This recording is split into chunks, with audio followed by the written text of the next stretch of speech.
It smelled like incense was burning. Richard seemed to enjoy the smell. He asked, "What is that scent?"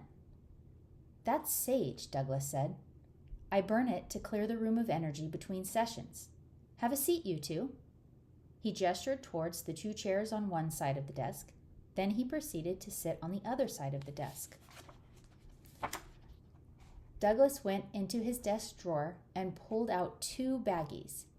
Each of them had a small bundle of sage, a Palo Santo stick, and a 3-inch crystal.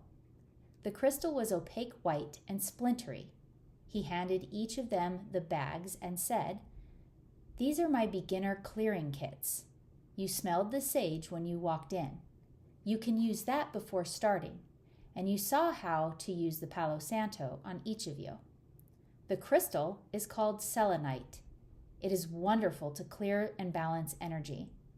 You can keep it with you when you travel, on your bedside table, or hold it during meditation. It never needs to be cleansed, and please don't put it in water. It also splinters a little, so be careful while handling it." By show of hands, who here has heard of clearing energy? And at the same time, who here has heard of cleansing crystals? Now, if you've never heard of these things before, that's totally okay. But did you know that crystals don't usually work as well when the energy hasn't been cleared from them? So in the last video, I talked about how to choose a crystal that will work for you. Today, I'm going to give you easy tips to keep the crystals working in the way they're meant to. Now, if you didn't get a chance to see that video, I'll put the link in the comments below. If this is your first time here, welcome, welcome. I am the author known as S.A. Reinhardt, and you can call me Sarah. I write paranormal romance novels, but I am also a spiritual teacher, and so I put the lessons for spiritual teaching into an entertaining form so that you are able to develop your abilities and heal yourself with energy work. So let's get started. There are several ways to clear a crystal. So how do you know which way is the right way? Let's break it down, shall we? So first of all, crystals carry energy. They absorb energy. And dark crystals, such as smoky quartz or black tourmaline, they absorb the most energy.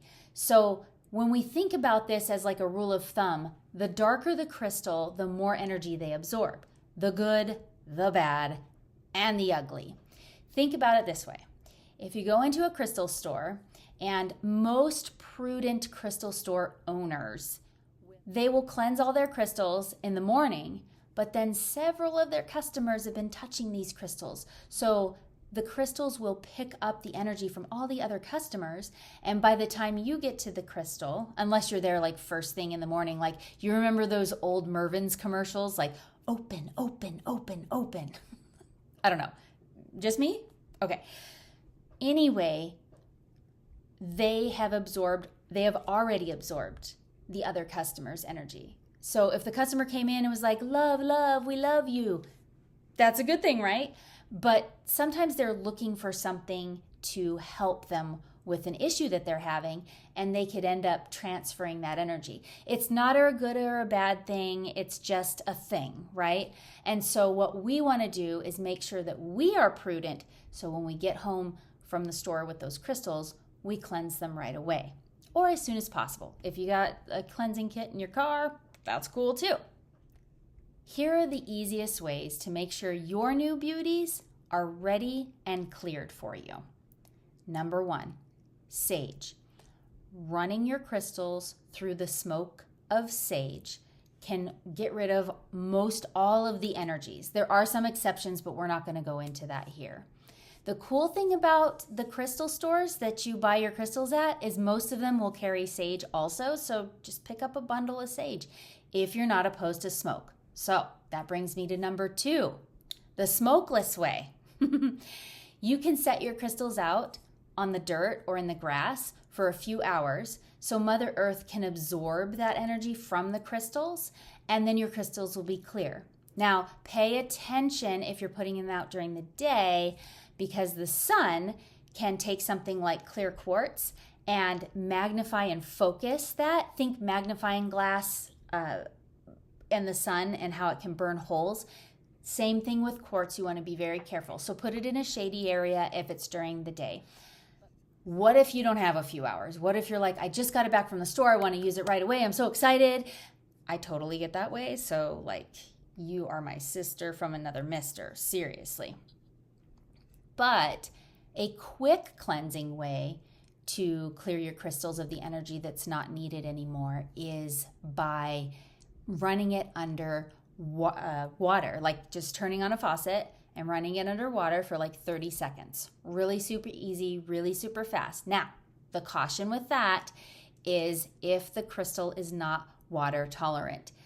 I do not recommend that selenite be run under water because selenite is a little bit sensitive to water. There are other crystals that are sensitive to water too, but if you stick in the quartz family, you can run these underwater. Quartz is really water tolerant. It's cool.